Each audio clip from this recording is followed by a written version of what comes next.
सांझ का समय था। आसमान पर ढलते सूरज की लालिमा फैली हुई थी। गांव के बाहर पुराने बरगद के पेड़ के नीचे एक बुजुर्ग औरत बैठी थी, सावित्री देवी। उनका चेहरा झुर्रियों से भरा, बाल सफेद और बिखरे हुए, आंखों में नमी और दिल में अधूरी उम्मीदें। उनकी सांसें भारी थीं, जैसे हर सांस उनके लिए बोझ बन चुकी हो। एक आंख पूरी तरह बुझ चुकी थी, दूसरी भी अब धुंधली परछाइयां ही दिखाती थी। फिर भी उस धुंधलके में उनके चेहरे पर एक अजीब सी मजबूती थी। उनके हाथ में एक पुरानी टूटी फूटी लकड़ी की लाठी थी और झोली में सूखी रोटी का एक टुकड़ा पड़ा था। सावित्री के होंठ कांप रहे थे।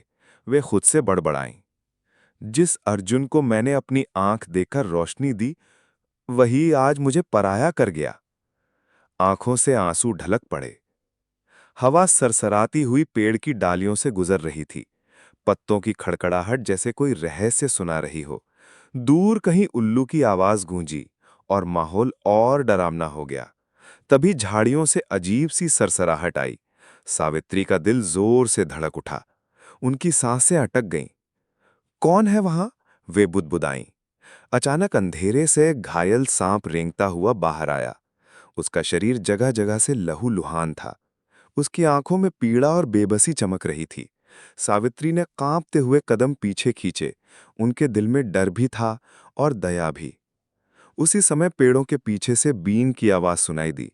एक साधु सपेरा धीरे धीरे आगे आ रहा था। उसका चेहरा कठोर, आंखों में लाल चमक और हाथ में सांप पकड़ने वाली बीन। घायल सांप सावित्री की ओर और तेजी से रेंगने लगा और तभी वो इंसानी आवाज में बोला, अम्मा, डरिए मत, मैं आपको नुकसान नहीं पहुंचाऊंगा। मेरा पीछा हो रहा है, मैं घायल हूं, मुझे पनाह दे दीजिए। सावित्री देवी का दिल जोर जोर से धड़क रहा था। उनकी झुर्रियों से भरा चेहरा और कांपते हुए हाथ इस बात का सबूत थे कि वे बेहद डरी हुई हैं। मगर एक मां का दिल हमेशा दया से भरा होता है। उनकी धुंधली आंखों में घायल सांप की बेबसी साफ झलक रही थी। उन्होंने सोचा, क्या ये सच है या मैं सपना देख रही हूं? एक सांप इंसानी आवाज में बात कर रहा है। ये तो किसी अलौकिक शक्ति जैसा लग रहा है। सावित्री की आंखों से आंसू बह निकले। उनके दिल ने कहा, शायद भगवान ने ही इस रूप में मेरी परख लेनी चाहिए है। कांपते हाथों से उन्होंने अपने पुराने फटे पुराने आंचल को फैलाया और उस सांप को उसमें छुपा लिया। सांप का लहूलुहान शरीर उनके सीने से लगते ही जैसे हल्का हो गया। सावित्री ने धीरे से फुसफुसाया, डर मत बेटा, अब तू मेरे पास है। इतने में बांसुरी जैसी आवाज हवा में गूंजी। साधु सपेरा उनके सामने आ पहुंचा। उसकी आंखों में गुस्सा और शक था। वो बीन बजाते हुए बोला, ए बुढ़िया, सच सच बता, यहां से एक घायल सांप गुजरा है क्या? सावित्री का शरीर कांप उठा। उनका गला सूख गया, लेकिन किसी मां की तरह उन्होंने अपने आंचल को कसकर पकड़ा और कांपती आवाज में बोली, नहीं बेटा, मैंने किसी सांप को नहीं देखा। साधु ने इधर उधर देखा, फिर उनकी आंखों में झांककर बोला, तू झूठ बोल रही है ना? सावित्री ने सिर झुका लिया। साधु कुछ पल ठहरकर बड़बड़ाया और दूसरा रास्ता पकड़कर जंगल की तरफ चला गया। जैसे ही उसकी परछाई अंधेरे में गुम हुई, सांप धीरे से आंचल से बाहर निकला। उसकी आंखों में चमक थी और आवाज में कृतज्ञता। अम्मा, आपने मेरी जान बचा ली। मैं वादा करता हूं, मैं जिंदगी भर आपका कर्ज उतारूंगा। लेकिन आप क्यों रो रही थीं? आपके आंसुओं में बहुत दर्द है। मुझे अपना दुख सुनाइए। सावित्री देवी आंचल में छुपाए उस घायल सांप को देख रही थीं। उनका दिल कांप रहा था। सांप की ठंडी पर डरावनी देह उनके सीने से सटी थी। उन्होंने धीमे स्वर में कहा, तू कौन है बेटा? तू इंसानों की तरह कैसे बोल सकता है? सांप ने कमजोर आवाज में कहा, अम्मा, मैं साधारण सांप नहीं हूं, मैं विक्रम हूं। कभी इंसान था, मगर एक श्राप ने मुझे इस रूप में कैद कर दिया। आज मैं जख्मी हूं और वो साधु मुझे मार डालना चाहता है। अगर आपने मुझे पनाह न दी, तो मेरा अंत निश्चित है। सावित्री की आंखें नम हो गईं। उनकी ममता जाग उठी। उन्होंने सोचा, जिस बेटे ने मुझे ठुकरा दिया, शायद ये अजनबी ही अब मेरा सहारा बनेगा। कांपते हाथों से उन्होंने अपने आंचल को और कस लिया। तभी सांप बोला, अम्मा, आपने मेरी जान बचाई है। अब मैं आपका बेटा हूं, आपको कभी अकेला नहीं छोड़ूंगा। लेकिन आपके चेहरे पर ये आंसू क्यों हैं? आपके दिल में इतना दर्द क्यों है? मुझे बताइए, शायद मैं कुछ कर सकूं। सावित्री का गला भर आया। उनकी आंखों से आंसुओं की धारा बह चली। धीरे धीरे टूटी आवाज में उन्होंने अपना दर्द बयान करना शुरू किया। जब तू छोटा था अर्जुन, तेरी एक आंख चली गई थी। डॉक्टर ने कहा था कि अगर पैसे हों तो नई आंख लग सकती है, मगर मेरे पास कुछ न था। तब मैंने अपने दिल पर पत्थर रखकर डॉक्टर से कहा, मेरी एक आंख निकालकर मेरे बेटे को दे दो। मैंने अंधेरों में जीने का फैसला कर लिया, लेकिन उसे रोशनी देना चाहा। वे कुछ पल चुप रहीं, फिर उनकी आवाज में करुणा और टूटी हुई उम्मीदें थीं। लेकिन उसी बेटे ने मेरी कुर्बानी को कभी न समझा। उसने मुझे बदसूरत कहा, मुझसे नफरत की और आखिरकार मुझे अपने घर से निकाल दिया। सावित्री के हर शब्द के साथ जंगल का सन्नाटा और गहरा हो गया। विक्रम ने चुपचाप उनकी ओर देखा। उसकी आंखों में आंसुओं की चमक थी। उसने कहा, अम्मा, अब आपका दर्द मेरा दर्द है। मैं वचन देता हूं, जिसने आपको रुलाया है, उसका चैन मैं छीन लूंगा। सावित्री देवी की आंखों से आंसू थमने का नाम नहीं ले रहे थे। उन्होंने अपना दर्द विक्रम को सुनाया और हर शब्द के साथ जंगल का सन्नाटा और गहरा हो गया। विक्रम चुपचाप सुनता रहा। उसकी आंखों में भी नमी थी। फिर उसने गहरी आवाज में कहा, अम्मा, अब आप अकेली नहीं हैं। दिन में मैं आपका बेटा बनकर रहूंगा और रात को वही सांप बनकर आपकी रक्षा करूंगा। कोई भी आपको तकलीफ नहीं पहुंचा पाएगा।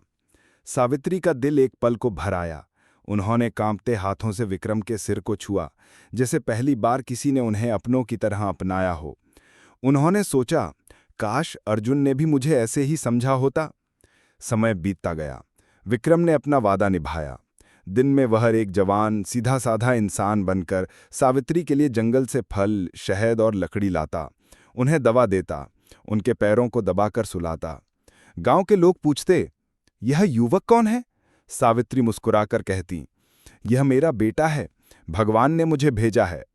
लेकिन रात होते ही विक्रम का रूप बदल जाता। चांदनी की रोशनी में उसका शरीर लंबा, चमकदार और खतरनाक सांप का हो जाता। उसकी आंखें सुर्ख आग की तरह चमकतीं। वह झोपड़ी के बाहर पहरा देता, ताकि कोई भी मां को नुकसान न पहुंचा सके। धीरे धीरे सावित्री को लगने लगा कि शायद किस्मत ने उन्हें नया सहारा दे दिया है। लेकिन विक्रम के दिल में अब भी आग थी।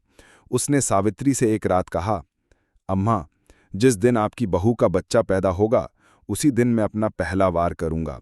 मैं उनका सुकून छीन लूंगा। सावित्री कांप गईं। उनके चेहरे पर डर और ममता दोनों झलक रहे थे। उन्होंने रोते हुए कहा, बेटा, दुख देना लेकिन जान मत लेना, वो मेरा खून है।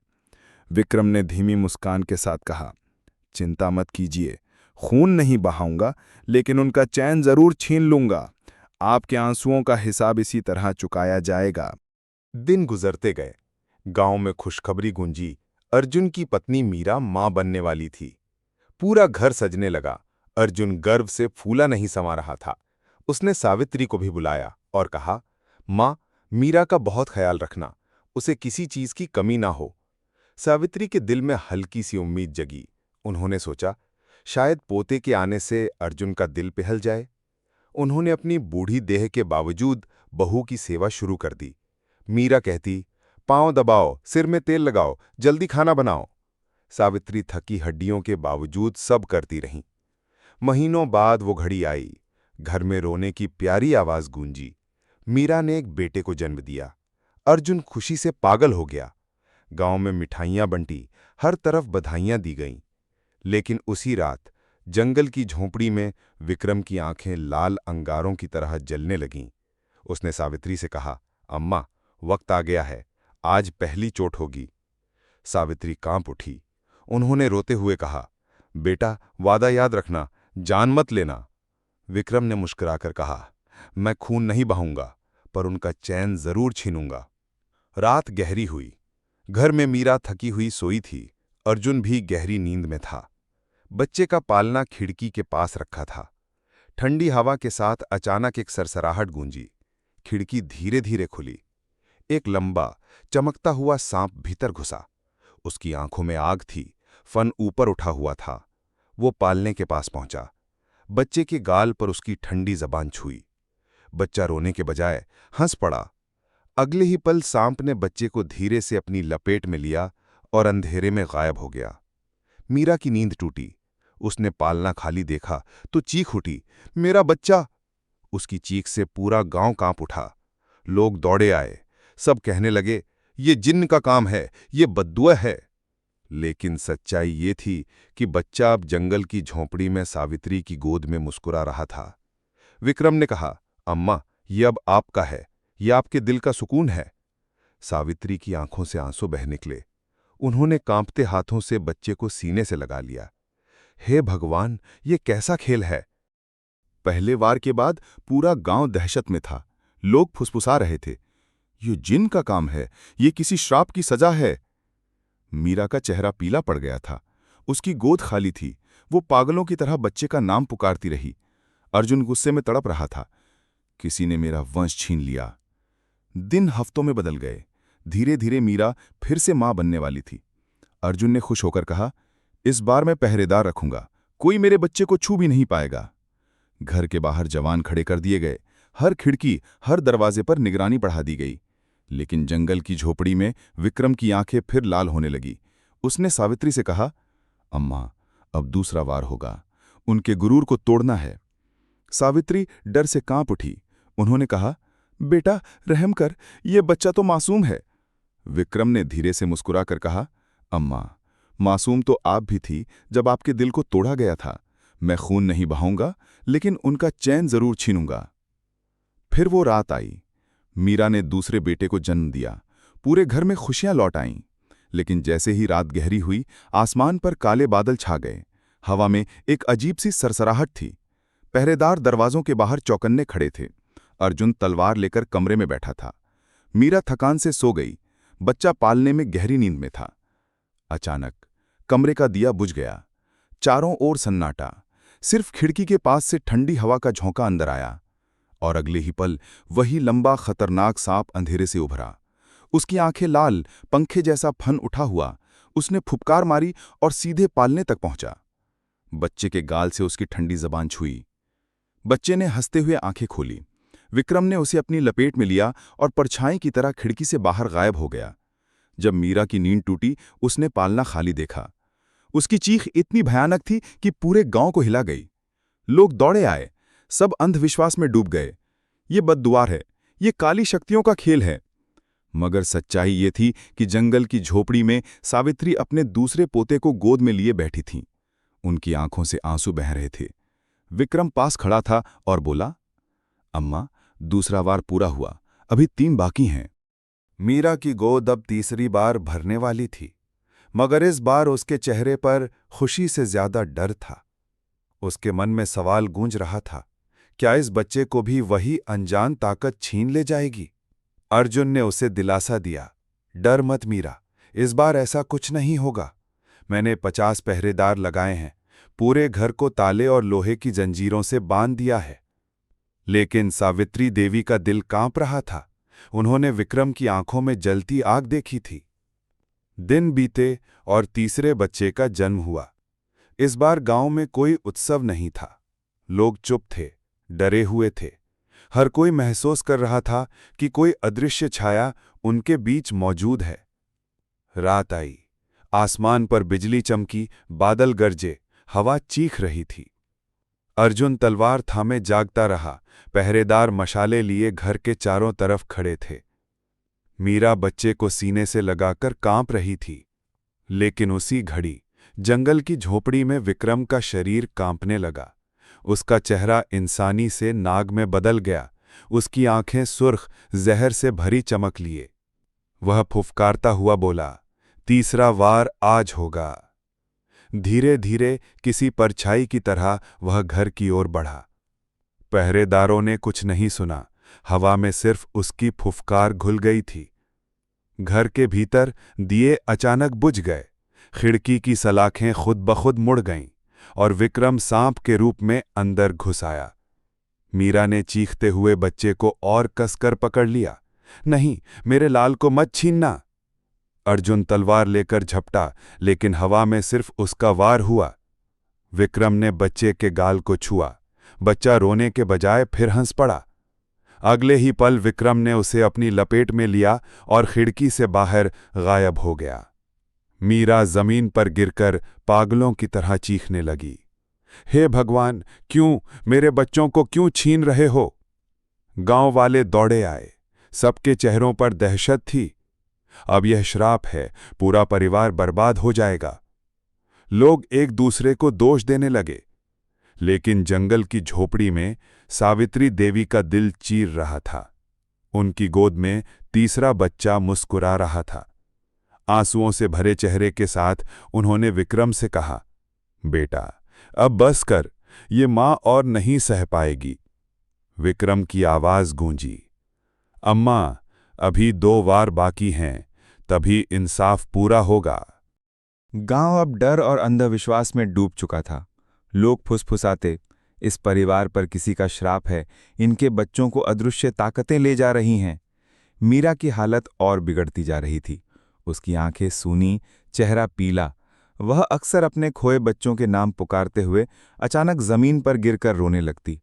अर्जुन उसे संभालने की कोशिश करता, लेकिन उसका गुस्सा भी बढ़ चुका था। समय बीता और मीरा चौथी बार मां बनी। इस बार अर्जुन ने गांव के सबसे बड़े तांत्रिक को बुलाया। तांत्रिक ने घर के चारों ओर मंत्र फूके, दरवाजे पर नींबू मिर्च टांगी और कहा, अब कोई ताकत भीतर नहीं आ पाएगी। लेकिन उसी रात जंगल की झोपड़ी में विक्रम की आंखें और भी खौफनाक चमकने लगी। उसने सावित्री से कहा, अम्मा, चौथा वार आज होगा। सावित्री रो पड़ी, बेटा बस कर, मीरा अब टूट रही है। वो मां है, उसका दर्द मैं समझ सकती हूं।